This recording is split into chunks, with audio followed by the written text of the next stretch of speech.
ये कथा इसलिए सफल है क्योंकि हमने इस कथा को यजमान समझ करके इस गांव में कथा नहीं की, हमने इस गांव में कथा अपना घर और परिवार समझ करके की है, इसलिए ये कथा विशेष है, अविशेष है। यजमान बनकर अगर हम कथा करते तो हम कहते हैं हेलो, करवानी हो तो करवाओ, नहीं करवानी हो तो नहीं करवाओ, होटल में रूम करवाओ, कहते कि नहीं कहते? और हमने ही मना किया, हमारे सभी यजमान परिवार ने, आपके पूरे गांव वालों ने, जितने लोग हमसे जुड़े हैं, सबने कहा महाराज जी आप होटल में रुक जाओ महोबा। हमने कहा वो मजा नहीं आएगा। बोले क्यों? हमने कहा अगर आनंद लेना है गांव की वादियों में, वो आनंद लेना है। बहुत वर्ष हो गए, 4-5 वर्ष हो गए, हमने 4-5 वर्षों से गांव में कभी कथा नहीं की। हम चाहते हैं कि अपने लोगों में, वो किसान परिवार में, वो गांव के रहन सहन के एरिया में, वो गांव में रहने वाले लोगों के साथ बैठ करके हम भी 7 दिन आनंद लें और हम भी इस गांव में पता चला सकें कि आखिरकार गांव में आनंद है क्या है। गांव, ग्राम किसको कहते हैं? जिसमें हमेशा भाईचारा व्याप्त हो, उसको ही ग्राम कहते हैं। शहर में चले जाओ आप लोग, महोबा में चले जाओ या कहीं भी चले जाओ, शहर का व्यक्ति बाहर नहीं निकलेगा, उसे दूसरे से कोई मतलब नहीं। बगल वाला मर जाए वो कहते वो मताई टेट हुआ मसक दो बगल वाले ने, तो कोई मतलब नहीं। गांव का व्यक्ति आप देख लो, गांव में चबूतरे होते ना, गांव में चबूतरा होत कि नहीं? और तुम्हारे पथरा धने राती चबूतरा क्या गई है क्या? तो हमारी मताई की क्या है, ऐसे कोई करी तो हम काट डाले देखे चबूतरा की नहीं? हाँ, जो पथरा धने रात अपनों ने नाली नहीं बांधे। चबूतरों पे गांव के प्रमुख लोग बैठ करके, विराजमान होकर के जब सलाह करते हैं, जब आपस में बैठते हैं, उसी को भाईचारा कहते हैं। और हम यहाँ पे आए तो खूब आनंद लेने के लिए आए हैं। बताओ, यहाँ तो हर चीज की अद्भुतता है। घोड़ा भी जा रहा है तो पिकअप में लद के चले जा रहे हैं। हमारे लिए भी रथ मंगाया गया तो 4-4 घोड़ा उसमें प्लास्टिक के लगा दिए गए। अच्छा, रथ वाला भी राम किशोर का रिश्तेदार था, गली भर का, महाराज आज भर निकल जाए हमारा, जब तक जिएंगे इस गांव में कभी रथ नहीं लाएंगे। हमने पूछा क्यों? बोले बाप की पूरी जरजात इसी रथ में लगे, हमें लगता है आज ही में ये पूरा निपट जाएगा। तो ये वादियां हैं, सभी लोग मिले, फोटो खिंचाने वाले तो अनेक मिले और रील बनाने वालों की तो कहने ही क्या। अभी देखो शाम के सबको डल जाएगी, गुरुजी हमारे गांव में आए, सुंदर कथा की, हम भी कलश यात्रा में सम्मिलित हुए।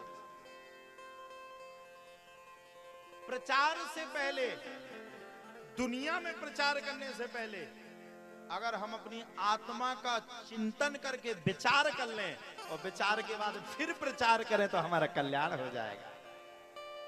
आप लोगों ने विचार किया, ये कौन सी साल है आपके गांव में? कौन सी साल है बताइए ना? तीसरी।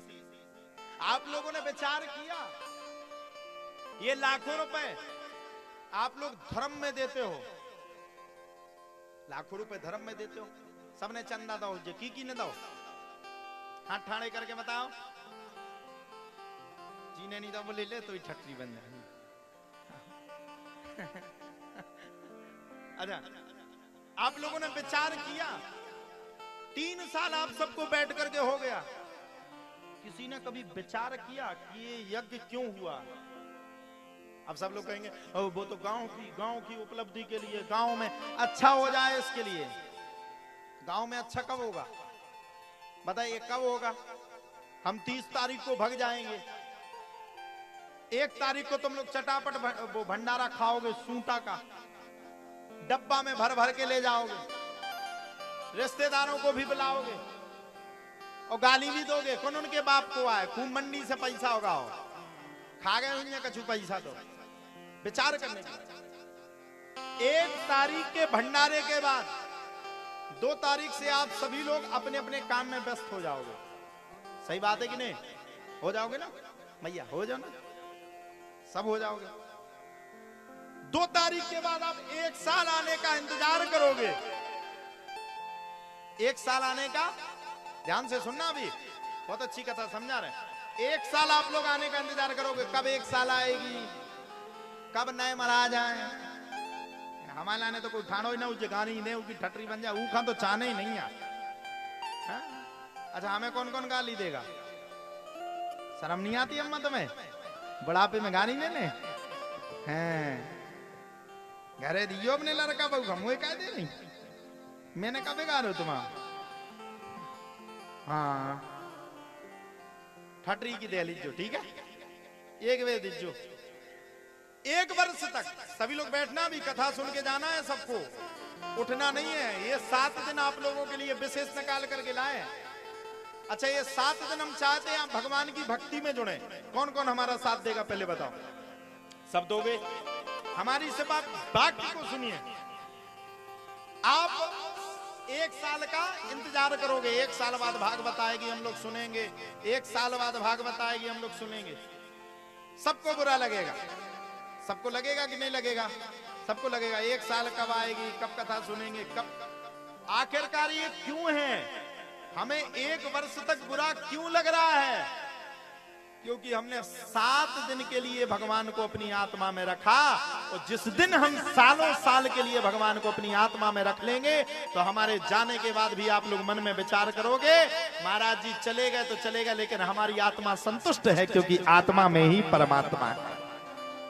अभी देखो ये माता बहनें सब भागने लगी, समय है ही नहीं, और जाते जाते कह रही हैं आज तो पहला दिन है, दूसरे दिन आ करूंगी, कल से सुनियो आज क्या है।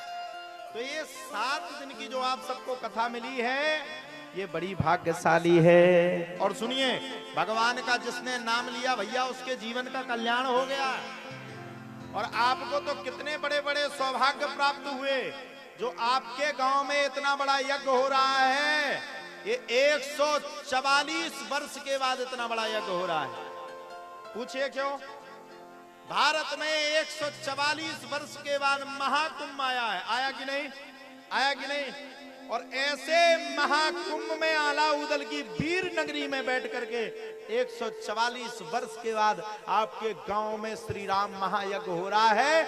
ये भगवान ने पहले से लिख दिया होगा कि फलाना व्यास आएगा और ढिकानी जनता बैठ करके कथा को सुनेगी।